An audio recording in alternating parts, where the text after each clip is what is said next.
నీకు ఒక సమస్య వచ్చినప్పుడు ఆ సమస్యను దేవునికి సమర్పించండి. ఆ సమస్యను నువ్వు దేవుడికి సమర్పిస్తే దేవుడు ఏం చేస్తాడో తెలుసా?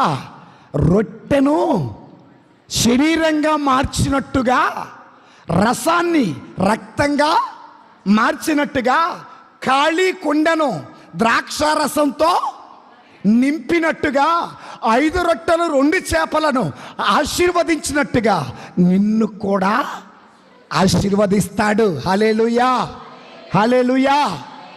నీ సమస్యను ఎవరికి ఇవ్వాలి? కనానీయురాలు తన సమస్యకు దేవుడి చెప్పుకుంది. యాయీరు తన సమస్యను దేవుడికి చెప్పుకున్నాడు. శతాధిపతి తన సమస్యను దేవుడికి చెప్పుకున్నాడు.